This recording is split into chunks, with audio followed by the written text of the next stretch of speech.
स्वागत है आप सभी का एनएफ न्यूज पर। मैं हूं आपके साथ रोहित। एससीओ समिट में प्रधानमंत्री नरेंद्र मोदी पहुंचे तो उसके बाद दुनिया की नजरें टिकी रही कि यहां पर क्या कुछ निकलकर सामने आता है, क्योंकि रूस, चाइना और इंडिया ने अलग से भी मुलाकात की। यानी शी जिनपिंग, प्रधानमंत्री नरेंद्र मोदी और व्लादिमीर पुतिन की एक मीटिंग हुई।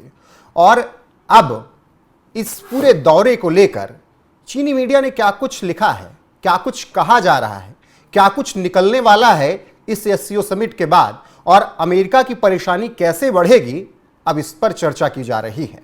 सबसे पहले चीनी मीडिया ने क्या कुछ कहा वो आपको बताते हैं। चाइना डेली ने लिखा, प्रधानमंत्री नरेंद्र मोदी के एससीओ में शामिल होने पर चीन और भारत का मेल जोल वैश्विक परिस्थितियों से निपटने के लिए अहम है, खासकर तब जब अमेरिका की एक तरफा दबाव बनाने की नीतियां और मुक्त व्यापार और अंतर्राष्ट्रीय व्यवस्था को दी जाने वाली चुनौतियां बढ़ रही हैं। अमेरिका की तरफ से दुनिया के खिलाफ टैरिफ वार छेड़ने के बाद भारत को यह सच स्वीकार करना पड़ा है कि नज़दीकी बढ़ाने के बावजूद वह अमेरिका के टैरिफ दबाव से बच नहीं सका है। रूस से तेल की खरीद को ना रोकने की वजह से अमेरिका के साथ भारत टकराव की स्थिति में फंस गया। उसके बाद भारत को रणनीतिक स्वायत्तता की अहमियत का पता चला। भारत को चीन को प्रतिद्वंदी या खतरे के तौर पर देखने के बजाय साझेदार और उसके हाई क्वालिटी डेवलपमेंट को एक मौके के तौर पर देखना चाहिए।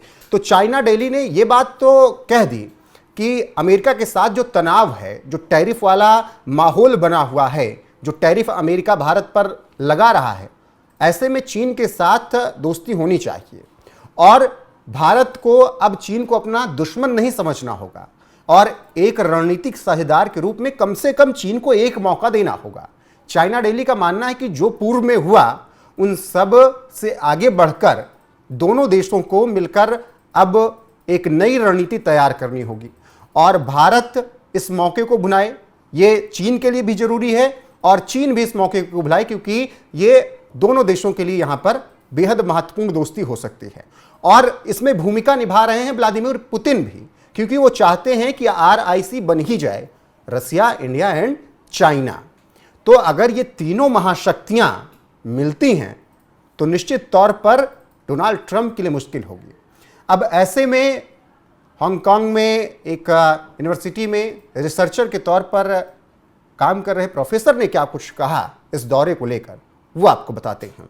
भारतीय मूल के अर्जुन चटर्जी, जो कि हांगकांग बैप्टिस्ट यूनिवर्सिटी में रिसर्चर हैं, उन्होंने कहा, ट्रंप की तरफ से टैरिफ लगाए जाने के बाद चीन ने भारत के साथ एकता दिखाई।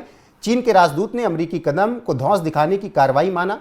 पीएम मोदी ने साफ किया कि भारत अपने किसानों, मछुआरों और डेयरी क्षेत्र के हितों से समझौता नहीं करेगा। ग्रीन एग्रीकल्चर, खासकर नाइट्रोजन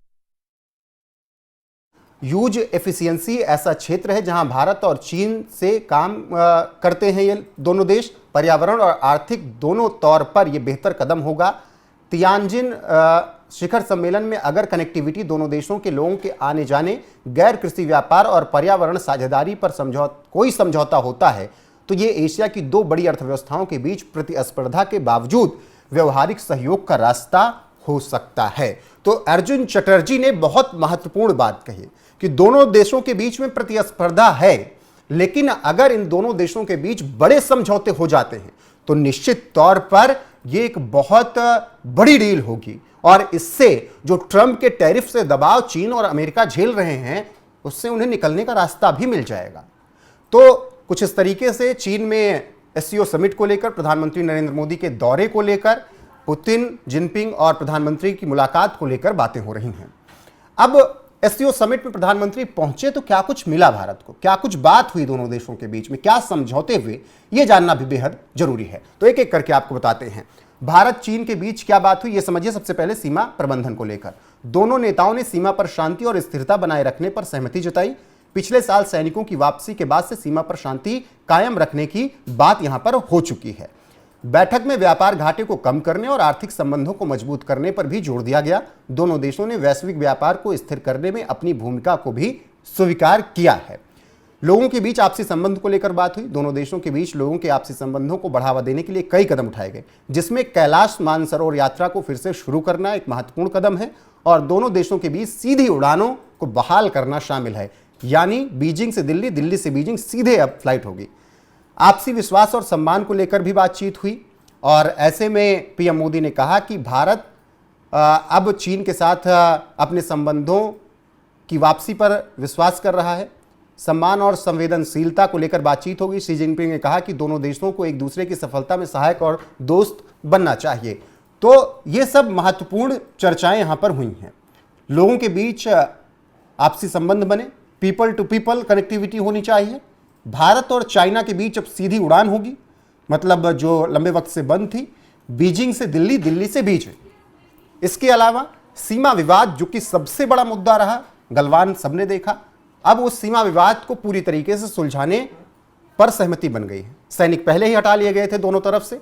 गलवान में जब 2020 में झड़प हुई तो उस दौरान रिश्ते बहुत खराब हो गए भारत और चीन के, और यही वजह रही कि 18 के बाद प्रधानमंत्री चीन नहीं गए। लेकिन अब एससीओ समिट में दोनों देशों को जो जरूरत थी वो बातचीत हुई है। बाकी लिपलेख दर्रे को लेकर हम आप लगातार बता रहे हैं कि अब वहां से ही व्यापारिक संबंध और ज्यादा मजबूत होने जा रहे हैं, और इससे समझ आता है कि क्यों भारत और चीन अब दोस्ती कर रहे हैं। और इस दोस्ती से निश्चित तौर पर ट्रंप को परेशानी तो होगी।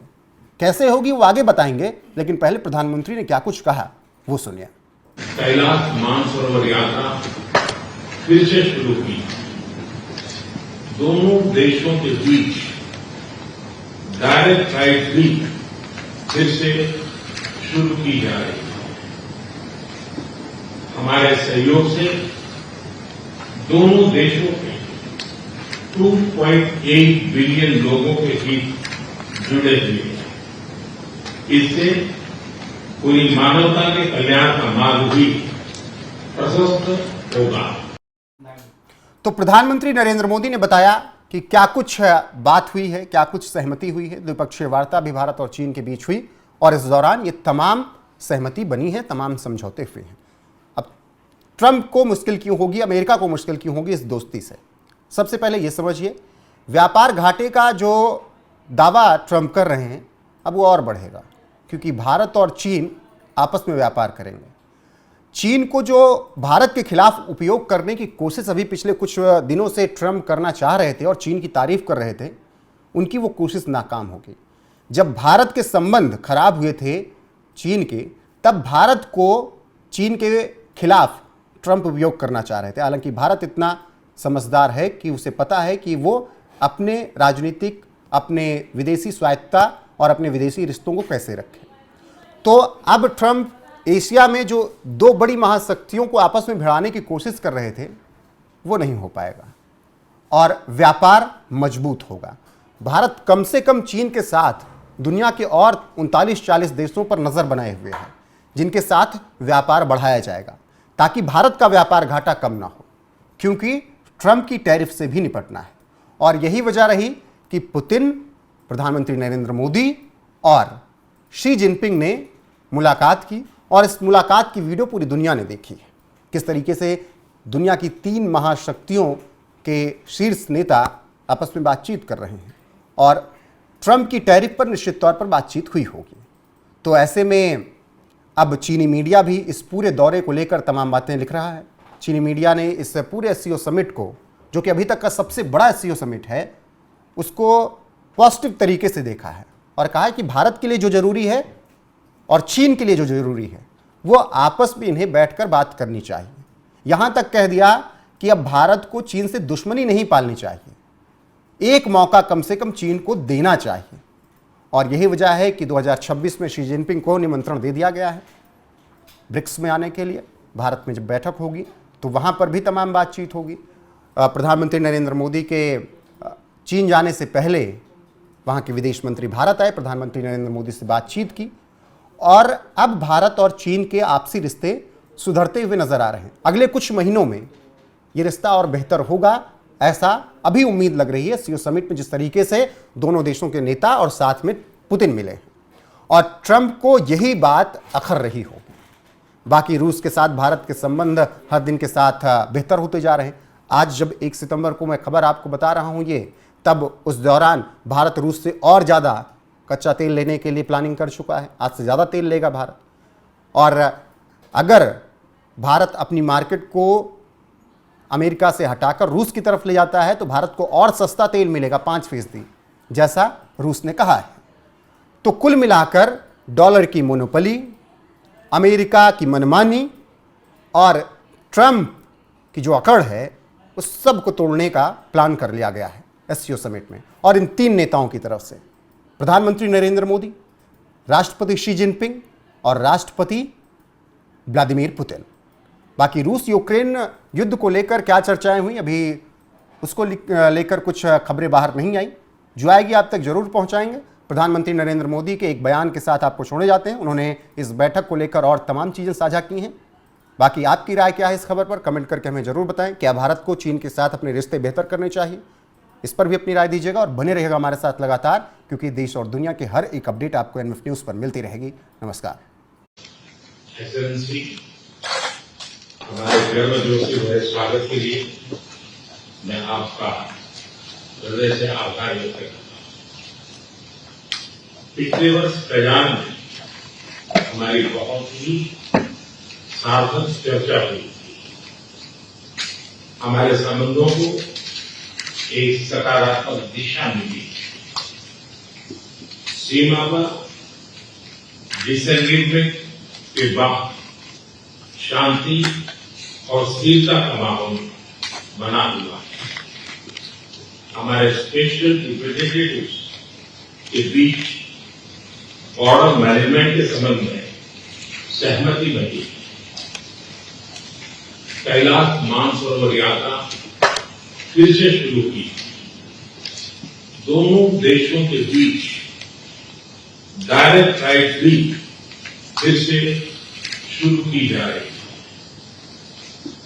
हमारे सहयोग से दोनों देशों के 2.8 बिलियन लोगों के हित जुड़े हुए हैं।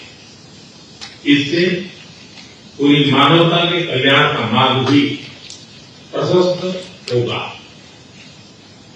परस्पर विश्वास, सम्मान और संवेदनशीलता के आधार पर हम अपने संबंधों को आगे बढ़ाने के लिए प्रतिबद्ध हैं।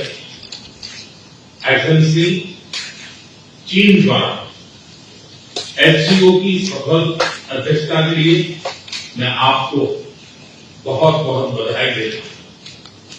एक बार फिर चीन यात्रा के निमंत्रण के लिए और आज की हमारी बैठक के लिए आपका हार्दिक धन्यवाद।